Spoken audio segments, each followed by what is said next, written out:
পরোটা তো অনেক খেয়েছেন, একবার এই পদ্ধতিতে পরোটা বানিয়ে খেয়ে দেখুন, সিঙ্গাড়া কচুরি খাওয়া ভুলে যাবেন। আসসালামু আলাইকুম বন্ধুরা, কিচেন বাঙালিয়ানা চ্যানেলে আপনাদের সবাইকে স্বাগত জানাই। আজকে আমি আপনাদের সঙ্গে একটি ইউনিক পরোটা রেসিপি শেয়ার করব। একবার এই পদ্ধতিতে পরোটাগুলো বানিয়ে খেয়ে দেখবেন, ওপর থেকে যেমন ক্রিস্পি হবে, ভেতর থেকে নরম। আশা করছি আজকের রেসিপি আপনাদের অনেক ভালো লাগবে। তো সবার প্রথমে একটা মিক্সিং বোলের মধ্যে একটা ডিম ভেঙে নেব। আমি এখানে 1 কাপ ময়দার পরোটা তৈরি করে নেব, সেই জন্য এখানে একটা ডিম ভেঙে নিচ্ছি। আপনারা বেশি করে পরোটাগুলো বানাতে চাইলে বেশি করে এখানে ডিম ভেঙে নেবেন।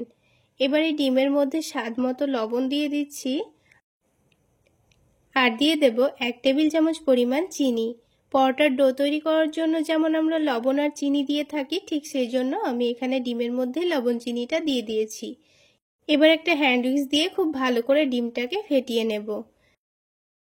2 মিনিট ফেটিয়ে নেওয়ার পর চিনিটা যখন খুব ভালোভাবে গলে যাবে, তখন এখানে দিয়ে দেব 1 কাপ পরিমাণ ময়দা। আপনারা চাইলে এই পরোটাগুলো আটা দিয়েও বানাতে পারেন, তবে আমি বলবো ময়দা দিয়েই বানাতে। পরোটাগুলো ময়দা দিয়ে বানালে খেতে ভীষণ ভালো লাগে। তারপরে এখানে পরিমাণ মতো পানি দিয়ে একটা ব্যাটার তৈরি করে নিতে হবে। তো ব্যাটারটা তৈরি করার ক্ষেত্রে প্রথমে অল্প অল্প করে পানি দিয়ে ব্যাটারটা তৈরি করে নিতে হবে। একেবারে পানি দিয়ে ব্যাটারটা তৈরি করে নিলে আবার ব্যাটারের মধ্যে অনেকটাই দলাভাব থেকে যায়, তাই বারে বারে অল্প অল্প করে পানি দিয়ে একটা সফট ব্যাটার তৈরি করে নিতে হবে। তো এখানে পানির পরিমাণটা কিন্তু একটু বুঝে নিয়ে দিয়ে দিতে হবে। আমি এখানে পরিমাণ মতো পানি দিয়ে দিয়েছি। তো ব্যাটারটা যখন একটু ঘন করে তৈরি করে নেব, তখন ব্যাটারটাকে একটু ভালোভাবে ফেটিয়ে নিতে হবে। তো ব্যাটারটা ঘন অবস্থায় আমি একটু ভালোভাবে ফেটিয়ে নিয়েছি। 3 থেকে 4 মিনিট সময় নিয়ে খুব ভালোভাবে ফেটিয়ে নিয়েছি। আর ব্যাটারটা যখন একটু স্মুথ হয়ে যাবে, তখন আবারও অল্প করে একটু পানি দিয়ে আবারও খুব ভালোভাবে ফেটিয়ে নিয়েছি। আর এই ব্যাটারটা কিন্তু অতিরিক্ত ঘন করা যাবে না, একটু পাতলা করে তৈরি করে নিতে হবে। তো একটা চামচ দিয়ে এবার আমি ব্যাটারের কনসিস্টেন্সিটা আপনাদের দেখিয়ে দিচ্ছি। দেখুন, ব্যাটারটা কিন্তু অতিরিক্ত ঘন নেই, আবার অনেকটা পাতলাও নেই। এবার এই ব্যাটারটাকে আমি 10 মিনিটের জন্য ঢাকনা দিয়ে ঢেকে রেস্টে রেখে দেব। ততক্ষণে পরোটার মধ্যে যে আলুর পুরটা দেব, সেটার জন্য আলুটাকে রেডি করে নিতে হবে। তো আমি আগে থেকে দুটো আলু ভালো করে সেদ্ধ করে নিয়েছি। আলু দুটোকে খুব ভালো করে গ্রেটারের সাহায্যে গ্রেট করে নিচ্ছি। আপনারা চাইলে আলুটাকে ম্যাশ করেও নিতে পারেন। আলুর মধ্যে যেন কোনো রকম দলাভাব না থাকে। তো আলুটা খুব ভালোভাবে ম্যাশ করে নেওয়া হয়ে গেছে। এবার কড়াইয়ের মধ্যে দিয়ে দিচ্ছি 2 টেবিল চামচ পরিমাণ সরিষার তেল। এবার তেলটাকে একটু ভালো করে গরম করে নিতে হবে। তেলটা যখন ভালোভাবে গরম হয়ে যাবে, গ্যাসের ফ্লেমটা কমিয়ে দিয়ে এখানে অল্প করে দিয়ে দেব পেঁয়াজ কুচি। তারপরে পেঁয়াজটাকে হালকা লালচে করে ভেজে নিতে হবে। তো গ্যাসের ফ্লেমটা মিডিয়ামে রেখে 2 মিনিট এইভাবে একটু লালচে করে ভেজে নিয়েছি। তারপরে এখানে দিয়ে দিয়েছি একটা ছোট সাইজের টমেটো কুচি। তারপর দিয়ে দিচ্ছি ঝালের জন্য কাঁচামরিচ কুচি। ঝালের পরিমাণটা আপনারা আপনাদের পছন্দ মতো দিয়ে দেবেন। তারপরে স্বাদ মতো লবণ দিয়ে দিয়েছি, সামান্য কালারের জন্য হলুদ গুঁড়ো দিয়েছি, সামান্য পরিমাণ দিয়ে দিয়েছি ভাজা জিরা গুঁড়ো, সামান্য পরিমাণ দিয়ে দিয়েছি ধনে গুঁড়ো, আর দিয়ে দিয়েছি অল্প করে আদা রসুন বাটা। সবকিছু একসঙ্গে খুব ভালো করে নাড়াচাড়া করে ভেজে নিতে হবে। এখানে টমেটোটা যতক্ষণ না পর্যন্ত গলে যাচ্ছে, ততক্ষণ অনবরত নাড়াচাড়া করে ভেজে নিতে হবে। আর একটু সময় নিয়ে ভেজে নিলে আদা রসুনের কাঁচা গন্ধটাও চলে যাবে। সেক্ষেত্রে এখানে আলুর পুরটা খেতে ভীষণ ভালো লাগবে। তো দেখুন, কিছুক্ষণ ভেজে নেওয়ার পর এবার কিন্তু টমেটোটা অনেকটাই গলে গেছে, আর আদা রসুনের কাঁচা গন্ধটাও কিন্তু চলে গেছে। তো এই পর্যায়ে আমি গ্রেট করে রাখা আলুটা দিয়ে দিলাম। দিয়ে অনবরত নাড়াচাড়া করে মশলার সঙ্গে খুব ভালো করে মিশিয়ে নিতে হবে। যখন আলুর মধ্যে মশলাটা খুব ভালোভাবে মিশে যাবে, তখনই কিন্তু এই আলুর পুরটা তৈরি হয়ে যাবে। তো এই আলুর পুরটাকে এবার আমি একটা বাটির মধ্যে তুলে এটাকে ঠান্ডা হওয়ার জন্য রেখে দিচ্ছি। ততক্ষণে ব্যাটারটা কিন্তু আবারও একটু ভালোভাবে রেডি করে নিতে হবে। তো পরোটাগুলো ভেজে নেওয়ার আগে আবারও ব্যাটারটাকে একটু ভালোভাবে নাড়াচাড়া করে মিশিয়ে নিচ্ছি, কারণ এটা 10 মিনিটের মতো রেস্টে ছিল। ততক্ষণে কিন্তু এই ব্যাটারটা আগে থেকে অনেকটাই ঘন হয়ে গেছে। তো আবারও একটু ভালোভাবে নাড়াচাড়া করে মিশিয়ে নিয়ে এবার পরোটাগুলো তৈরি করে নেব। তো তার জন্য প্যানের মধ্যে সামান্য পরিমাণ তেল প্যানের চারিদিকে একটু ভালোভাবে ছড়িয়ে দিচ্ছি। পরোটাগুলো ভাজার সময় কিন্তু এখানে প্যানটাকে অতিরিক্ত গরম করা যাবে না, হালকা গরম করে নিতে হবে। অতিরিক্ত গরম করে নিলে কিন্তু পরোটার মধ্যে একটু ছিদ্র চলে আসবে, সেক্ষেত্রে পরোটাটা দেখতে আর ভালো লাগবে না, আর পরোটাটা পুড়ে যেতেও পারে। তো এখন পরোটাটা যত বড় আপনারা রাখতে চাচ্ছেন, ততটা পরিমাণ ব্যাটার দিয়ে দেবেন। তো আমি এখানে পরোটাগুলো একটু বড় করে তৈরি করে নেব, সেই জন্য এখানে 2 চামচ মতো ব্যাটার দিয়ে দিচ্ছি। তবে আপনারা যদি ছোট করে পরোটাগুলো বানান সেক্ষেত্রে অল্প করে ব্যাটার দিয়ে দেবেন। প্যানের মধ্যে ব্যাটারটা দেওয়ার পর এটাকে গোল করে রুটির মতো করে আকার দিয়ে দেবেন, তাহলে দেখতে ভীষণ ভালো লাগবে। তো আমি এখানে চামচটা দিয়ে এই পরোটাটাকে গোল শেপ দিয়ে নিয়েছি।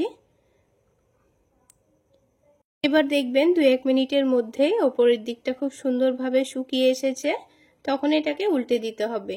উল্টে দেওয়ার পর নিচের দিকটা যখন হালকা কালার চলে আসবে তখনই কিন্তু পরোটাটা রেডি হয়ে যাবে। তো পরোটাটা তুলে রেখে বাকি পরোটাগুলো ঠিক একইভাবে তৈরি করে নিয়ে রেডি করে নিতে হবে।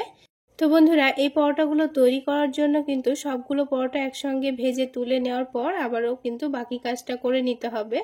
তো একে একে আমি বাকি পরোটাগুলো ঠিক একইভাবে তৈরি করে নিয়েছি। আর এই পরোটাগুলো হালকা করে ভেজে নিতে কিন্তু খুব বেশি সময় লাগে না, অল্প সময়ের মধ্যেই কিন্তু ভাজা হয়ে যায়। তো এবার আরও একটা আলাদা বাটির মধ্যে একটা ডিম ভেঙে নিচ্ছি, আর এই ডিমের মধ্যে 1 চামচ মতো কর্নফ্লাওয়ার দিয়ে দিচ্ছি। এখানে যদি আপনাদের হাতের কাছে কর্নফ্লাওয়ার না থাকে সেক্ষেত্রে 1 চামচ ময়দাও দিয়ে দিতে পারেন। তো একটু সময় নিয়ে এবার ডিমের সঙ্গে কর্নফ্লাওয়ারটাকে খুব ভালো করে মিশিয়ে নিতে হবে। তো 2 থেকে 3 মিনিট সময় নিয়ে আমি কর্নফ্লাওয়ারটাকে খুব ভালো করে মিশিয়ে নিয়েছি। এবার এই ডিমের একটু টেস্টটা বাড়িয়ে নেওয়ার জন্য আমি এখানে 1/2 টেবিল চামচ পরিমাণ চাট মশলা দিয়ে খুব ভালো করে মিক্স করে নেব। আপনারা যদি এখানে চাট মশলা না দিতে চান তাহলে সামান্য পরিমাণ লবণ দিয়ে দিতে পারেন, তাহলেও কিন্তু খেতে ভীষণ ভালো লাগবে। তো দেখুন চাট মশলা দিয়ে আবারও খুব ভালো করে মিক্স করে নিয়েছি। এবার এদিকে আলাদা একটা প্লেটের মধ্যে টোস্ট বিস্কুটকে গুঁড়ো করে রেডি করে নিয়েছি। তবে আপনাদের হাতের কাছে যদি ব্রেড ক্রাম্বস থাকে তাহলে ব্রেড ক্রাম্বসও নিয়ে নিতে পারেন। এবার আমি আপনাদের সবশেষে পরোটাগুলো কিভাবে তৈরি করে নেব সেটা দেখিয়ে দিচ্ছি। এবার যে আলুর মিশ্রণটা আমি রেডি করে রেখেছিলাম সেখান থেকে অল্প করে একটু মিশ্রণ নিয়ে এই পরোটার উপরে চারিদিকে একটু ভালোভাবে ছড়িয়ে দিচ্ছি। আমি এখানে অল্প করে আলুর মিশ্রণটা নিয়েছি, আপনারা চাইলে বেশি করে নিয়ে নিতে পারেন। তো চারিদিকে ছড়িয়ে নেওয়ার পর এটাতে আমি একটা ভাঁজ দিয়ে নিচ্ছি, তারপর ঠিক একইভাবে আরও একটা ভাঁজ দিয়ে নিচ্ছি। তো এটাকে আমি চৌকো শেপে পরোটা তৈরি করে নেব, সেই জন্য 4টা ভাঁজ দিয়ে নিয়ে আলুর পুরটাকে ঢেকে দিয়েছি। এবার এই পরোটাটা ভেজে নেওয়ার জন্য যেন না খুলে যায় সেই জন্য এখানে ডিম আর কর্নফ্লাওয়ারের মিশ্রণটা রেডি করে নিয়েছি। তো এই ডিম আর কর্নফ্লাওয়ারের মিশ্রণে ভালো করে ডুবিয়ে নিয়ে ব্রেড ক্রাম্বসে কোট করে নিচ্ছি। তো ব্রেড ক্রাম্বসে কোট করে নিলে কিন্তু পরোটাগুলো অনেকটাই ক্রিস্পি হয়, খেতে ভীষণ ভালো লাগে। তো প্যানের মধ্যে সামান্য পরিমাণ তেল দিয়ে একটা করে পরোটা ভেজে নেব। তো পরোটার যে দিকটা খুলে যাবে মনে হচ্ছে সেই দিকটাই প্রথমে দিয়ে ভেজে নিতে হবে।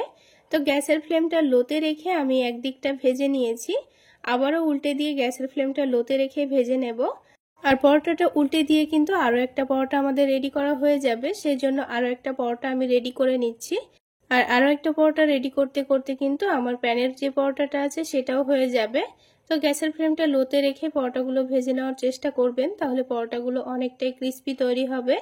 আর এই পরোটাগুলো ভেজে নিতে কিন্তু খুব বেশি তেলের প্রয়োজন হয় না, তাহলে একবার এই পদ্ধতিতে পরোটাগুলো বানিয়ে আপনারা খেতে পারেন। তো এবার এই পরোটাটাকে বিস্কুটগুলোর মধ্যে এইভাবে রেখে দিয়ে প্যানের পরোটাটাকে আমি তুলে নেব। তো দেখুন এটাকে এইভাবে রেখে দিচ্ছি। এবার প্যানের পরোটাটা গ্যাসের ফ্লেমটা লোতে রেখে দিয়েছিলাম, সেজন্য কিন্তু খুব সুন্দর একটা কালার চলে এসছে আর ওপরটা অনেক সুন্দর ক্রিস্পি হয়েছে। তো একটা পরোটা আমাদের তৈরি করা হয়ে গেল, ঠিক একইভাবে আমি বাকি পরোটাগুলো ভেজে নেব। তো এই পরোটাগুলো কিন্তু অতিরিক্ত তেল ছাড়া অল্প তেলেই ভাজতে খুবই সুবিধা হয়, যেহেতু এর মধ্যে বিস্কুটগুলো থাকে তাই তেলটা কিন্তু নষ্ট হয়ে যাওয়ার সম্ভাবনা থাকে, তাই অল্প তেলে ভেজে নেওয়ার চেষ্টা করবেন। তো আরও একটা পরোটা কিন্তু আমাদের তৈরি করা হয়ে গেল। তো বন্ধুরা, আজকের এই ক্রিসপি পরোটা রেসিপি আপনাদের কেমন লাগলো অবশ্যই কমেন্ট সেকশানে জানাতে ভুলবেন না। আর ভালো লাগলে একটা লাইক শেয়ার করে দেবেন। সেই সাথে আমার এই সহজ রেসিপিগুলো ইউটিউব চ্যানেল থেকে দেখে থাকলে চ্যানেলটি সাবস্ক্রাইব করে দেবেন, আর ফেসবুক পেজ থেকে দেখে থাকলে পেজটি ফলো করে দেবেন। তো বন্ধুরা, একটা পরোটা আমি ভেঙে দেখিয়ে দিচ্ছি এর ভেতরটা। তাহলে বন্ধুরা, আজকে এই পর্যন্তই। সকলে অনেক বেশি ভালো থাকবেন, সুস্থ থাকবেন। দেখা হচ্ছে আরও একটি নতুন রেসিপি নিয়ে নেক্সট এপিসোডে।